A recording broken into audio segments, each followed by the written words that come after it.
There is a time at night that doesn't belong to anyone. Not to the living. Not to the dead.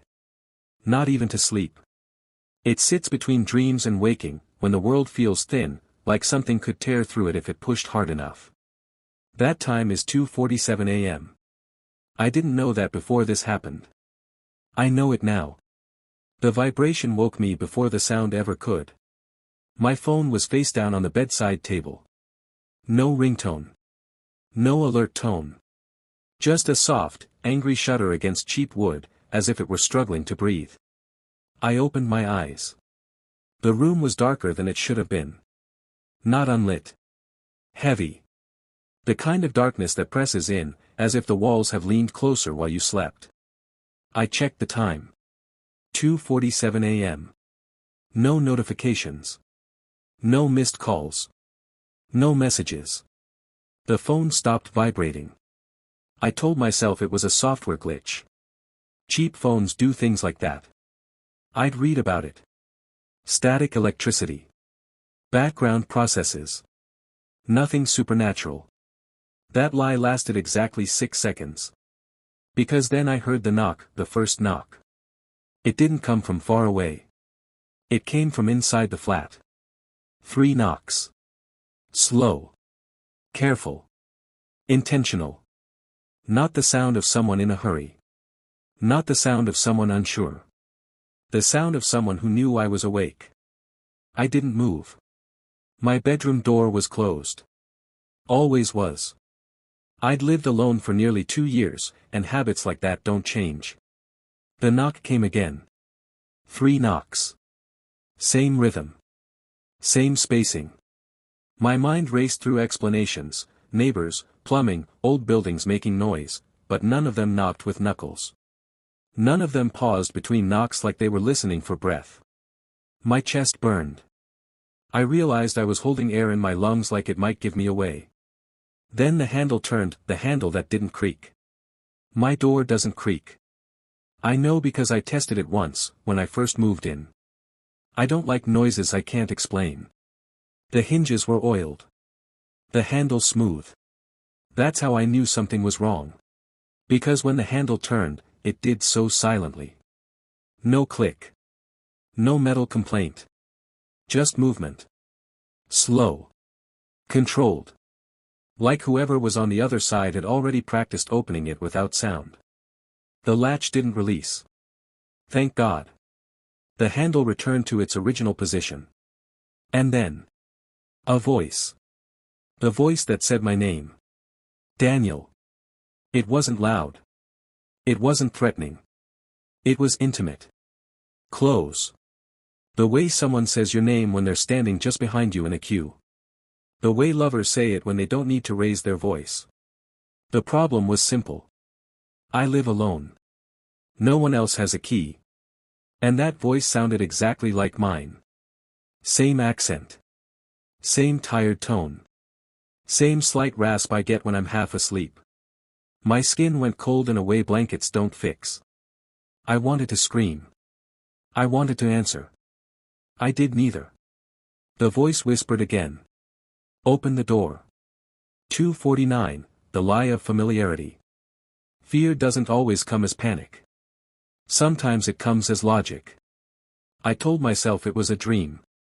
A night terror. Sleep paralysis without the paralysis. The mind can replicate voices. Studies prove it. Stress, exhaustion, those things blur reality. I'd worked late. I'd skipped dinner. I'd fallen asleep with the TV on. Perfect conditions for hallucinations. The voice spoke again.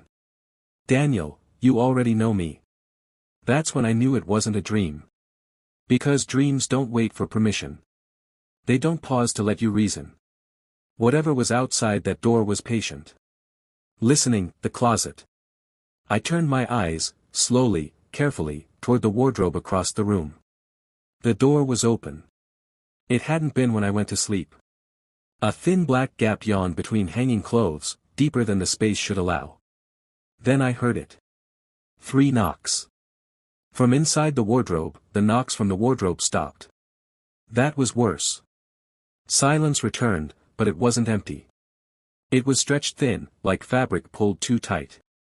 One wrong move and it would tear. I didn't look at the wardrobe again. Once. I grabbed it so fast it nearly slipped from my hand. No notification. No missed call. But the screen was warm, like it had been used recently. My fingers hovered over the emergency call button. Before I could press it, the whisper came again. Not from the door. Not from the wardrobe. From right beside my ear. Why won't you open it? The breath. I felt breath on my skin. Warm. Damp. Too close. I screamed. The sound tore out of me, raw and panicked, filling the room like a broken animal. I rolled out of bed, slammed into the wall, my shoulder screaming in pain, and smashed the light switch. The bulb flickered.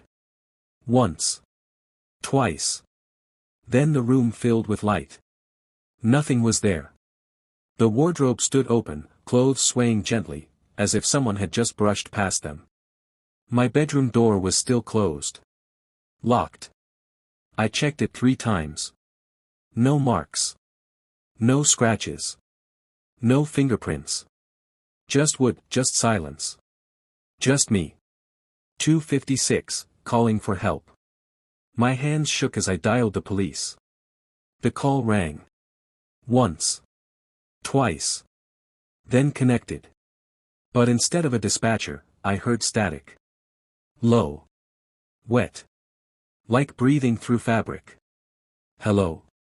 I said, my voice cracking. The breathing stopped. Then a voice answered. Daniel, stay where you are. Relief flooded me so hard I nearly cried. Yes, yes, someone's in my flat, I said. I heard them. I heard. You already let me in, the voice interrupted. The line went dead, the recording. I stared at the phone. The call log showed nothing. No outgoing call. No emergency dial. But something new appeared in my recordings folder. A voice memo. Timestamped 2:47 a.m. I hadn't recorded anything. I pressed play. At first, it was silence. Then. 3 knocks. My breathing. And a whisper. Not mine. Older. Rougher. Happier. Let's hear how you sound when you realize. The recording ended. My phone vibrated again. A text message appeared. Unknown number. Check the mirror .03:04, the mirror lie. I didn't want to. Every instinct screamed not to. But curiosity is a trap disguised as courage. I walked slowly to the bathroom. Each step felt wrong, like I was moving against the direction time wanted me to go. The bathroom light turned on immediately. Too immediately. The mirror was already fogged. Like someone had just showered. I wiped it with my sleeve. My reflection stared back. Normal. Too normal. Then it smiled. I didn't. My reflection raised its hand. I didn't. Its mouth opened, stretching wider than mine could, jaw cracking softly like ice under pressure. It leaned closer to the glass. You're doing very well, it said. Most people open the door by now. The bathroom light shut off. 3:12, the hour that watches you. Darkness swallowed everything. I ran. I don't remember choosing to. I just moved, back to the bedroom, grabbing my keys, my jacket, anything. As I reached the front door, the knocking started again. Not from the bedroom. Not from the wardrobe. From inside my chest. Each knock matched my heartbeat. 3 beats. Pause. 3 beats. The front door unlocked itself. Slowly. Carefully. The voice returned, not whispered this time. Spoken. Clear. Right behind me. Dead of night is when we practice being you. I turned. I never believed in ghosts. I believed in tired eyes, long nights, and broken machines. That changed when I started working the night shift. The job.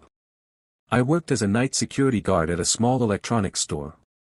The store sold phones, laptops, cameras, nothing special. My shift started at 10 p.m. and ended at 6 a.m.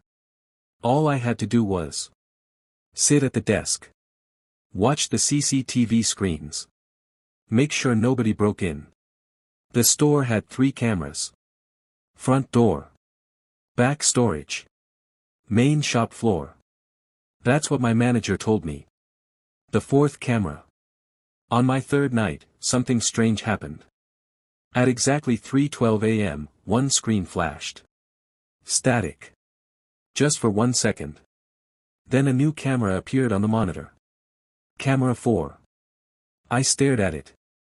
It showed a dark hallway. I had never seen that place before. I checked the camera list. There was no camera 4. I called my manager the next day. He laughed and said, "There is no 4th camera. Don't worry. You're just tired."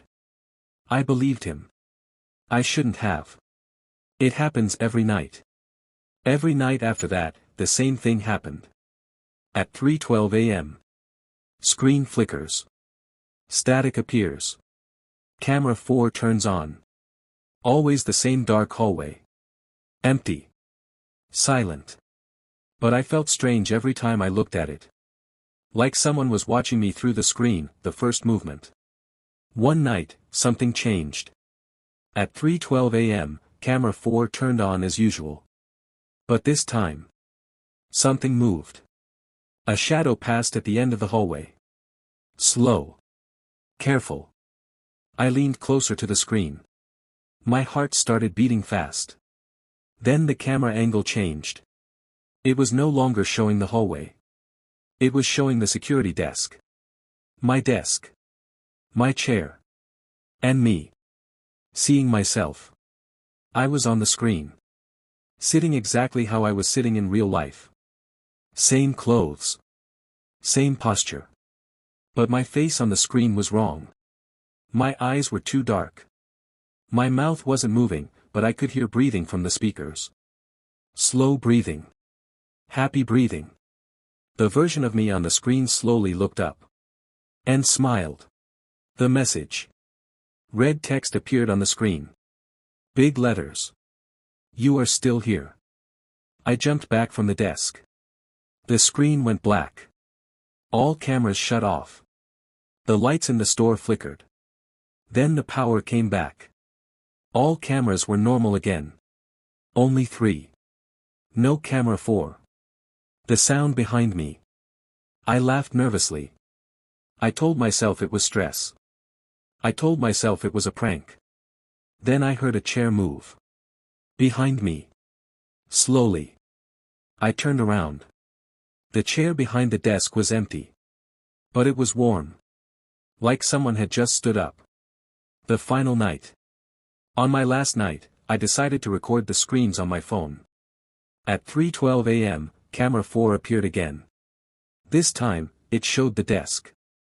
But I was not sitting there. The chair was empty. Then something walked into the frame.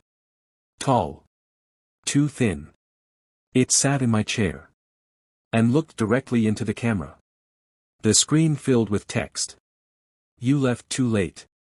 I felt a hand touch my shoulder. I ran. I didn't look back. After that, I quit the job the next day. The store closed 2 months later. No reason given. Sometimes, at night, my phone turns on by itself.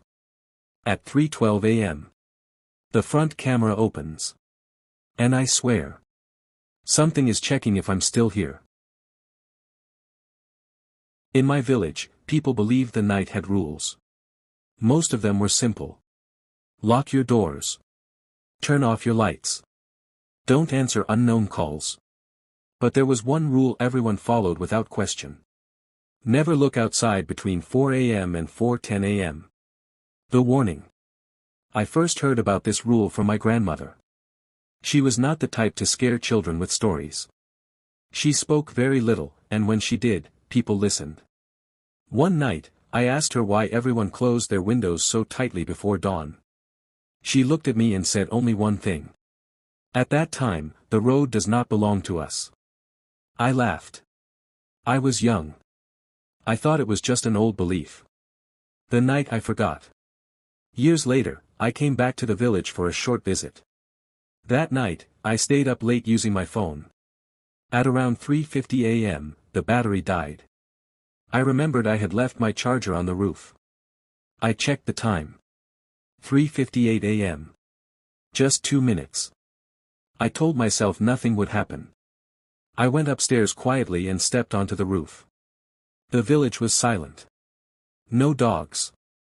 No insects. No wind. It felt wrong. 4 a.m. As soon as the clock on my phone turned 4 a.m., the streetlights went off. All at once. The road below disappeared into darkness. Then I heard footsteps. Not walking. Not running. Dragging. Slow and heavy, the figure. I looked down the road. A figure was moving under the broken streetlights. Its body was bent. Its head was twisted backward. It was walking forward, but looking directly at my house. At me. I wanted to move. I couldn't. Every step it took, another light turned off. The darkness followed it. The message. My phone suddenly turned on. Battery, 1%. A message appeared from an unknown number. Why are you watching me? My hand started shaking. I looked back at the road. The figure had stopped. Right below my house. It lifted one arm slowly. And waved. The breathing. I heard breathing behind me. Inside the house. Slow. Close. I didn't turn around. I ran down the stairs and locked myself in my room. I hid under the blanket like a child. The breathing continued. Then footsteps. Then silence. 4:10 a.m. At exactly 4:10 a.m., birds started singing. The streetlights came back on. The road looked normal again. Like nothing had happened. I didn't sleep. The next morning. I asked my grandmother about it. She listened quietly. Then she said. It saw you. I asked what it was. She shook her head. Now it knows your face. Even now. I don't live in that village anymore. But sometimes, at night, I wake up before dawn. At 3:59 a.m. And I feel the need to close my curtains. Because I know. Some rules are not stories. They are warnings.